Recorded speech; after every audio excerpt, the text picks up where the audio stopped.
Copying and pasting Excel formulas is in many ways similar to copying and pasting a cell's other contents, but there are some important differences you should be aware of. In particular, there are times when copying a formula from one cell to another changes the formula's cell references.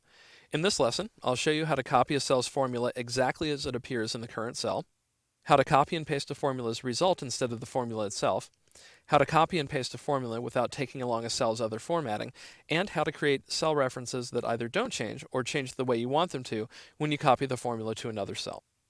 If you want to copy a cell's formula to another cell without the possibility of any of the formula's references changing, you need to copy the cell's formula by selecting it on the formula bar.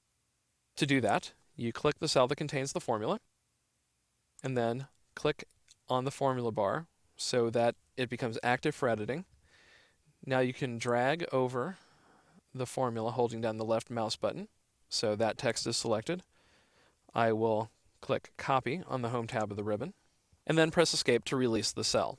Now I can go to another cell, say D4, click Paste, and Excel pastes in the formula exactly as I copied it from the other cell. Now suppose you have a cell that contains a formula and you want to copy that cell's result, but not the formula itself, to another cell. To do that, you click the cell, press Ctrl-C or click Copy to copy its contents, click the destination cell, and then, again on the Home tab of the ribbon, click the Paste button's down arrow, and click Paste Values. When you do, Excel pastes the value from the formula, the result from the formula, but does not paste the formula itself. The downside to this is that anytime you change a cell that was providing an input for the formula, this value here will not change. So let's say, for example, that I change the value in cell B5 from 8100 to 10,000. I just increased the value by 1900. These two cells here contain formulas that reflect the contents of B2 through B7, but this cell, which contains only the result of the previous formula, doesn't update because it no longer has any connection to these cells. It only contains a value. Normally when you copy a cell by pressing Ctrl-C, you copy the cell's value or formula and its formatting. If you want to copy a formula from a cell without bringing along its formatting, you can do so by using the Paste button's options.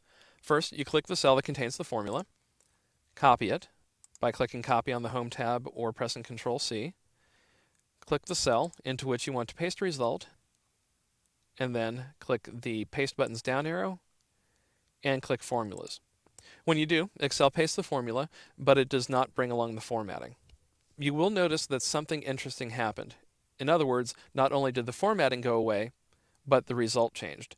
And when you look up here in the formula bar, you see that the formula that I pasted into cell D8 is not the formula that I copied from cell D4. This formula is sum B2 through B7, and this one is sum B6 through B11, so it's off by 5 cells. Why did that happen? It happened because of the way I wrote the cell references when I created the formula. Excel recognizes two types of cell references: relative references, which can change, and absolute references, which can't. When you write a cell reference such as B4 without adding anything to the column letter or row number, Excel assumes that either value can change when you copy it.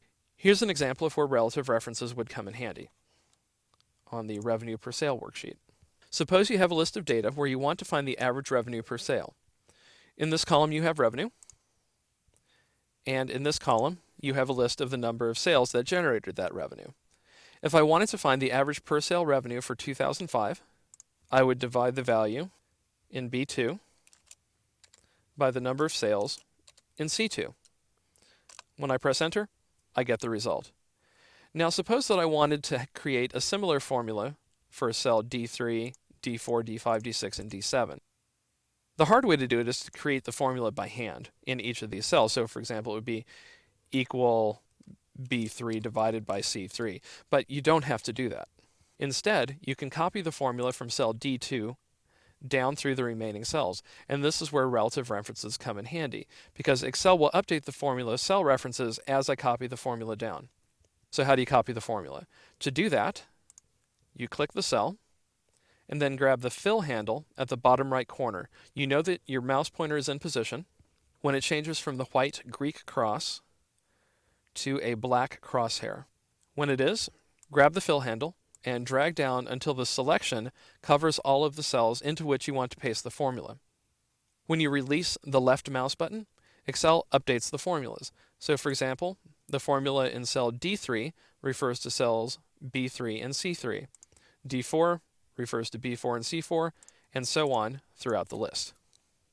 But let's suppose that you want to create an absolute reference, which is a cell reference that doesn't change. You do that by adding a $sign to the front of the column letter, row number, or both. Adding a $sign makes that element of the formula, whether a row or column reference, absolute. So let's suppose that you enter the formula equals $, B, $, 4 in cell F2. It refers to this cell here, the one outlined in blue. Press enter, and I get my result of 9100, which is correct. Now if I copy this formula down, I get the same results. Because I use an absolute reference, this formula is B4, this formula is B4, and this formula refers to cell B4. Rather than type all those $signs, there is an easier way to control whether a cell reference is relative or absolute. To do that, you click on the formula bar and then click anywhere in the middle of the cell reference that you want to change, and then you press the F4 key. The F4 key will cycle you through the 4 different possibilities for absolute versus relative references. If I press F4 now, it makes the column reference relative, meaning it can change, and it makes the row reference absolute, meaning it can't. If I press F4 again, now the column is absolute and the row is relative. F4 again, and both the row and column references are relative.